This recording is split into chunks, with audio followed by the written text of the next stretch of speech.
The WWE is headed for a collision course, because in 2019 the WWE could be in very big trouble. Raw and SmackDown could end up being cancelled, and combine that with many other glaring problems, WWE could go out of business in 2019. Even though WWE superstars wrestle a lighter schedule than they ever have, the wrestlers are still overworked and spread too thin, and now that being a good wrestler matters more than ever, you have many wrestlers getting injured more often.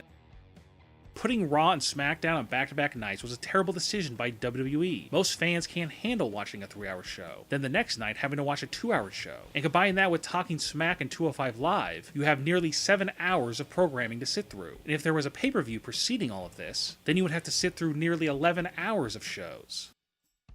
WWE did a great job with pushing Braun Strowman, but they threw it all away when they had him lose to Roman Reigns at Fastlane. WWE has always done start and stop pushes for many wrestlers, which has created the situation that we have right now with many of the full-time wrestlers basically being upper mid-carders. Many wrestling fans used to look forward to WrestleMania, but last year WWE decided to extend the length of WrestleMania to nearly 7 hours, which led to some fans calling the show the worst pay-per-view of the year. Even though WrestleMania is just once a year, WWE is overexposed to the show, and if they continue having the show be so long, it could drive away millions of fans down the line. WWE has become very repetitive, safe, and redundant. WWE hardly tries to think outside the box, and on occasion you will see them do something different, but most of the time, it's wrestler A versus wrestler B, and that's it. Many recently have noticed that the WWE has become very similar to the dying days of WCW. Bill Goldberg as champion, a cruiserweight division, and a 3-hour weekly TV show. WCW went out of business in 2001, with the 3-hour Nitros being one of the culprits to their demise. The WWE sees their wrestlers like a meat market. They chew them up and spit them out. Vince McMahon truly doesn't care about the wrestlers' well-being. He just wants to make as much money off of them as possible, which usually leads to these wrestlers leaving the company before they even hit the peak of their career.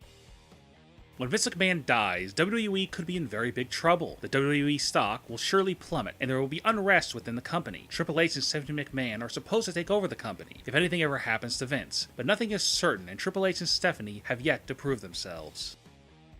Ever since The Rock returned to WWE in 2011 and Brock Lesnar in 2012, Vince McMahon has been obsessed with using part-time wrestlers in main events of WrestleMania and other big WWE shows. This all came to a head when Goldberg won the Universal title from Kevin Owens at Fastlane 2017, which led to fans turning on Goldberg the next night on Raw, and fans even chanting "Fire Goldberg" the next week on Raw. Hardcore fans are sick of part-timers, and they want full-time wrestlers like Kevin Owens and AJ Styles to get pushed.